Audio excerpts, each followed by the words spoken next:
7% is a headline figure, and it will speak to the anxiety a lot of people feel, consumers, but also those running businesses, thinking how much of my cost do I now pass on to my customers. It will be provoking anxiety. Well, it will indeed. And of course, Colin, it's going to get worse before it gets better. We are going to have inflation in the high single digits well into next year. It could even hit double digits. Of course, this figure of 7% in March is a textbook example of too much money facing too few goods and services. We had first this global rebound, very quick global rebound, quicker than people were expecting after the pandemic. And the pandemic itself had disrupted and choked supply chains. Now we've got the war in Ukraine, creating all sorts of problems with global supply. But the underlying cause, Colin, and we mustn't forget this, is the huge amount of new money that has been pumped into the global economy by central banks, particularly, though not exclusively, in the last 2 years. It's very tempting to attribute that surge in inflation to whichever prices happen to be increasing the most, particularly energy and food. And you're right to point out that this affects businesses just as much as it affects consumers. Too often we focus on the latter.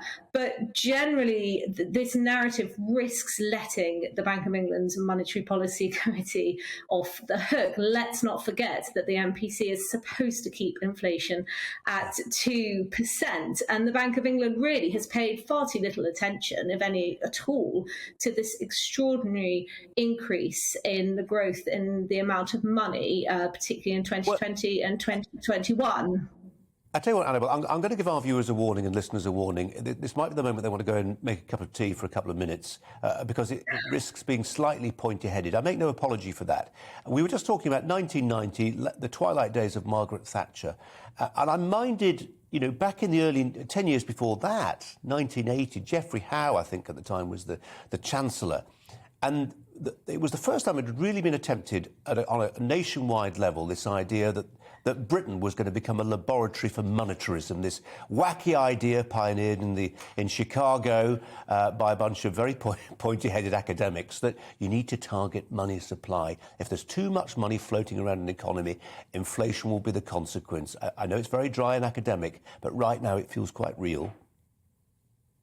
Well, it does, absolutely. I mean, let's not forget that in April 2021, the growth in the amount of money reached a high of 15.2%. We need to be bringing that down to under 5% if we are striving for price stability. So yes, you're right. We've had this long period of too loose monetary policy.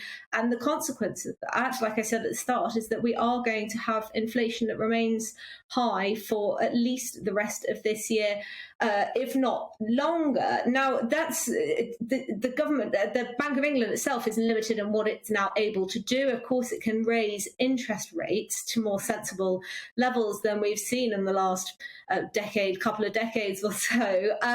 But that could risk exacerbating the cost of living crisis. That would be a move that would certainly be unpopular among certain groups. But there are things that the government can and should be doing to protect the most vulnerable from the cost of living crisis and to ease supply side constraints in areas like housing and childcare. Politicians give us the crocodile tears when it comes to the cost of living crisis, while forgetting the many interventions that it's been responsible for that have driven up the cost of living for many people. Annabelle, can I hazard blasphemy here and just wonder out loud whether there are any upsides to a 7% inflation rate?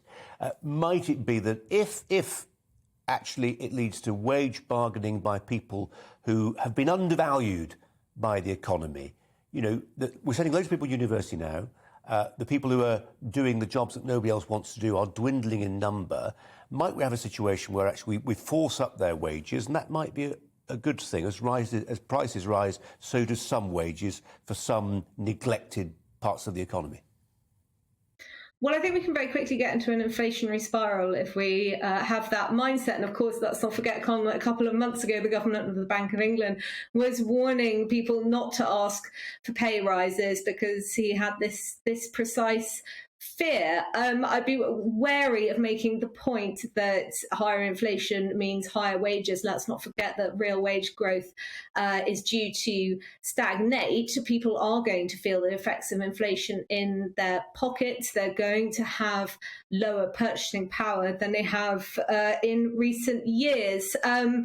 It may be that down the line it allows people to negotiate higher wages, but let's not forget that those will be passed on to consumers in the form of higher prices. So you'll have higher wages leading to higher prices, leading to higher wages as people's purchasing power dwindles, leading to higher wages. And you can see quickly how you get into a pretty nasty inflationary spiral if that's the case. Welcome to the GB News YouTube channel. You can watch us live 24 hours a day, catch up on your favourite shows, and join in the conversation in the comments below. Don't forget to subscribe and you'll never miss any of our exclusive content.